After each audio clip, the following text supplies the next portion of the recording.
नगर पालिका अध्यक्ष जी, आईजी साहब, हमारे एसएसपी, यहाँ पर उपस्थित सभी जनप्रतिनिधिगण, मीडिया के बंधु और एनसीसी के कैडेट्स, बाकी सभी सम्मानित नागरिकजन, जैसा मैं हमेशा से मेंटेन करता आया हूँ, पहले तो बता दूँ रामनगर से मेरा 28 साल पुराना नाता है। अकरम भाई से ज़्यादा नहीं जानेंगे लोग। उन दिनों काशीपुर, बाजपुर, रामनगर ये मेरा डेली का ही रूटीन था, क्योंकि ऐसा फेज था आतंकवाद का। हम लोग जंगलों में कॉम्बिंग कर रहे होते थे और कभी काशीपुर नाइट आउट, कभी रामनगर, कभी बाजपुर, मैक्सिमम इसी बेल्ट में हमारे ऑपरेशन चलते थे सबसे ज़्यादा। तो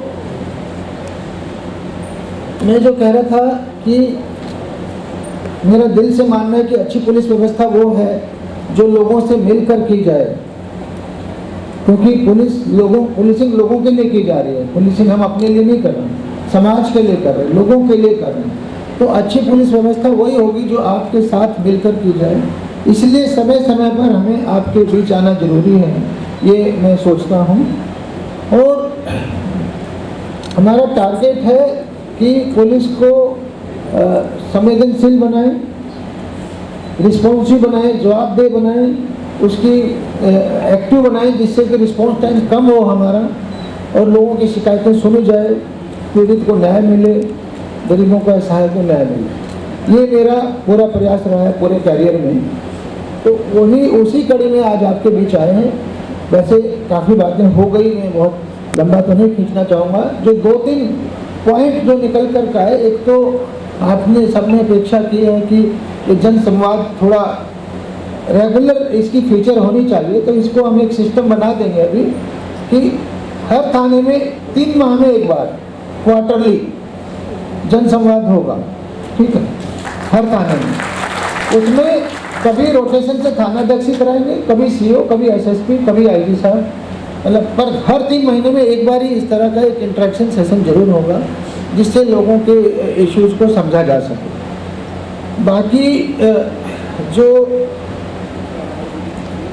पॉइंट्स आए हैं यहाँ पे, ट्रैफिक का एक पॉइंट आया है। ट्रैफिक बहुत बड़ा इशू है, इसमें कोई शक नहीं। रामनगर बहुत बड़ी टूरिस्ट डेस्टिनेशन बनता जा रहा है, नेशनल नहीं इंटरनेशनल भी डेस्टिनेशन मैरिज होने लग गई है यहाँ। और हमें भी जब फ़ोन आता है हमें पता है कि कितना पॉपुलर होता जा रहा है रामनगर। तो हमें स्विट्ज़रलैंड क्यों पॉपुलर है? क्योंकि वहाँ सब कुछ स्मूथ है, कहीं किसी को 1% प्रॉब्लम नहीं आती। आप बिना किसी सहायता के दे सब कुछ स्मूथ अपने आप चलता है। पैसा खर्च करना पड़ेगा पर कोई प्रॉब्लम नहीं आएगी। हमारे यहाँ जो जाम, ट्रैफिक जाम, अब एक व्यापारी भाई ने कहा कि चालान न करे पुलिस 2000 जो डेली। अरे भाई चालान नहीं करेंगे तो कहाँ जाएंगे? अगर आपकी सड़कें, मैं जब 93-94 में आता था तब भी वही सड़क थी थाने के सामने और बाजार वाली, आज भी उतनी सड़क। गाड़ियाँ जो है 4 लाख से 30 लाख हो गई उत्तराखंड में, तो गाड़ियाँ जाएंगी कहाँ? एक छोटी सी सड़क है, उसी को हम घेर लेंगे और हमारी व्यापारी अपनी गाड़ियाँ भी बाहर ही पार्क करेंगे, तो आम पब्लिक की गाड़ियाँ जाएंगी कहाँ? तो जाम में फंसेगा तो आप ही का धंधा चौपट होगा। अगर एक आम छवि बन गई रामनगर की कि यहाँ तो जाम ही रहता है, फिर वहाँ कोई नहीं जाता, ये आप हमेशा समझ लीजिए। तो हमें अपने एरिया को जाम से मुक्त रखना है, तो हमें पार्किंग भी बनानी पड़ेगी। घर बनाए तो पहले पार्किंग बनाए, दुकान बनाए तो पहले पार्किंग बनाए, होटल बनाए तो पहले पार्किंग बनाए, और सड़कों को जितना ज़्यादा चौड़ा हो सकता है उतना छोड़े। बाकी जो चालान का पॉइंट है उस पर मैं इतना जरूर अपने पुलिस कर्मियों से कहना चाहूँगा, मैंने काशीपुर में भी कहा है कि चालान से पर्पज हमारा पैसा वसूलना बिल्कुल नहीं है। पुलिस आप सोचें कि जुर्माना वसूलने के लिए चालान करें, बिल्कुल नहीं।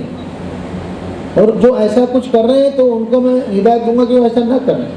हमारा पर्पज 2 तरह का है, एक कि ट्रैफिक जाम न लगने पाए, इसलिए नो पार्किंग में जो गाड़ियां खड़ी करते हैं, सड़क किनारे जो खड़ी करते हैं उनका चालान हो। दूसरा, सड़क दुर्घटनाएं कम हो, जिससे लोगों की जान कम जाए। तो over speeding, drunken driving, overloading, stunt biking, ये सब कारण है। अभी मैंने एक चौकी इंचार्ज को सस्पेंड करवाया, आपको पता है, सिर्फ इसलिए कि उसके क्षेत्र में 13वां एक्सीडेंट था साल में, 10 मौत हो गई। तो भाई हमने आज से इनको आदेश दिया है कि अगर कोई बिजनेस वाहन से, निजी वाहन नहीं, बिजनेस वाहन किसी आदमी का होता है, आप समझ गए। मतलब कोई ना कोई कॉन्ट्रैक्टर है, कोई ठेकेदार है, कोई जिसकी कई गाड़ियाँ चलती हैं, चाहे वो ट्रैक्टर चलते हो, ट्रॉली चलते हो, डंपर चलते हो, ट्रक चलते हो, कोई बिजनेस वाहन से अगर एक्सीडेंट होता है और अगर उसकी लापरवाही पाई जाती मालिक की, आप समझेंगे, क्योंकि बहुत सारी चीज़ें वो छोड़ देता है, न वो ट्रॉली पे अपना वो लगाएगा, रिफ्लेक्टर लगाएगा, न उसकी मतलब उसको अगर उसकी लापरवाही है तो मालिक के ऊपर भी मुकदमा दर्ज करेंगे। नॉर्मली ड्राइवर पे कर देते हैं, ड्राइवर के अगले दिन बेल हो जाती है तो डंपर मालिक ऐश कर रहा है, तो भाई बेचारे गरीब लड़के की जान चली गई, तो डंपर मालिक पे भी 304 का मुकदमा दर्ज होना चाहिए। मैंने सभी एसएसपी को बोल दिया। बाकी ट्रैफिक नंबर 1 समस्या है रामनगर की, इसको आप सब मिलकर सोल्व करेंगे। हमारे विधायक जी, नगर पालिका, एसडीएम साहब वगैरह को सबको लगाइए, जितनी पार्किंग बना सकते हैं उतनी बनवाइए, वो इसका सॉल्यूशन है। और जो ड्रग्स की दूसरी बड़ी समस्या है, आपके एसएसपी ने भी समझाया है और बड़ी समस्या है, मैं समझ सकता हूँ इसको। इसमें ड्रग डी एडिक्शन सेंटर भी एक इशू है, काउंसलिंग जो मैडम ने बोला वो भी बड़ा इशू है, और ये बहुत बड़ी बात है कि 13 से 15 साल का बच्चा इसमें एंटर कर रहा है, तो उसको कैसे रोकें, ये पेरेंट्स के लिए भी बड़ा चैलेंज है, हमारे लिए भी चैलेंज है, और पुलिस के लिए सबसे बड़ा तो ये कि सप्लाई ही ना होने पाए। समाज तो उसकी डिमांड को रोके, समाज में जागरूकता हो जिससे डिमांड रुके, ड्रग्स की डिमांड ही ना हो। परंतु पुलिस साथ साथ इतना है कि हम एनफोर्समेंट इतना तगड़ा करें कि एक आदमी पकड़ा गया तो कहाँ से ला रहा था उसकी पूरी चेन को हम पकड़ें, और ऐसे लोगों पे खाली ड्रग्स ही नहीं, उनके गैंगस्टर एक्ट लगवाएं, उनकी प्रॉपर्टियाँ जब्त करवाएं, तब जा करके इस पर जो है कड़ा प्रहार होगा।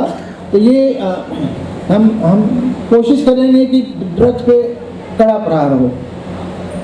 बाकी आजकल बहुत ज़्यादा फ्रॉड के केसेस बहुत बढ़ रहे हैं, साइबर फ्रॉड, फर्जी इकोनॉमिक झांसा दे करके फ्रॉड, नौकरी का झांसा दे करके फ्रॉड, तो इनमें भी मैंने बोला है ऐसे केसेस में भी एकदम एक्टिवली अरेस्टिंग करवा रहे हैं। अभी हमने पूरा केस स्पेशल 26 की तर्ज वाला खोला एसटीएफ ने। अभी कल ही रात कलकत्ता से हमने 30 लाख का एक ऐसे ही फ्रॉड वाला मुलजिम अरेस्ट किया। तो आप सब लोग भी जल्दी झांसे में मत आइए, और हम अपनी पुलिस में सर्कुलेट कर रहे हैं कि इन पे सब पे गैंगस्टर एक्ट लगा के इनकी प्रॉपर्टियां जब्त कराएं। महिला सुरक्षा का एक बिंदु है, बड़ा बिंदु है, और जैसा मैंने कहा कि जो जो समाज में शहरीकरण बढ़ता है तो एनोनिमिटी आ जाती है। गांव में इतनी हिम्मत नहीं होती थी, उसे पता है हर कोई हर किसी को जानता है, तो उसको अपनी बदनामी का भी डर रहता है, गांव समाज का भी डर रहता है। यहाँ वो समाज से डिटैच फील करता है अपने को कि मुझे कोई नहीं जानता, तो ऐसा भी नहीं है। इस पे जीरो टॉलरेंस की नीति अपनाई करी थी। विधायक जी ने, अध्यक्ष चेयरमैन साहब ने, इन्होंने कैमरे दिए हैं और कैमरा हर आदमी लगवाए। ये भी समझिए भविष्य की पुलिसिंग यही है, आपकी सुरक्षा यही है। अभी कोर्ट द्वार में एक डकैती हुई, हमने उसे खोला, 985 कैमरे देखे सीसीटीवी, इमेजिन करिए 950। तो अगर आप सीसीटीवी में नजर कैद होगा तो धीरे धीरे सब खुल जाएगा। ड्रग्स में भी उसकी हेल्प लीजिए, तो सप्लायर कहाँ से आ रहा है उसमें भी सीसीटीवी की लगाइए। और अगर हमारे यहाँ का कोई आदमी इन्वॉल्व है तो उसको सस्पेंड करिए, बर्खास्त करिए, जेल भेज दीजिए। बाकी सारे इसी तरह के कॉमन इश्यूज हैं। मैं इतना ही आश्वस्त करना चाहूँगा कि हम लोग पूरी तरह प्रयत्नशील हैं कि आपसे मिलकर के जो बेस्ट पॉसिबल पुलिस है वो की जाए। एक सोशल मीडिया बड़ा बिंदु है, सोशल मीडिया पे कृपया करके सतर्क रहें, किसी तरह की घृणा न फैलाएं और कोई फेक न्यूज़ न फैलाएं, क्योंकि फेक न्यूज़ से बहुत नुकसान हो रहा है आज की डेट में, आज की तारीख में देश में। तो सोशल मीडिया बहुत पॉजिटिव यूज के लिए भी यूज हो सकता है, तो जो उसके नेगेटिव यूज करने वाले लोग हैं उनको डिस्करेज करें, उनको एक्सपोज करें, उनको बेनकाब करें। ये मैं आपसे अनुरोध करना चाहूँगा। आप सबका बहुत बहुत धन्यवाद।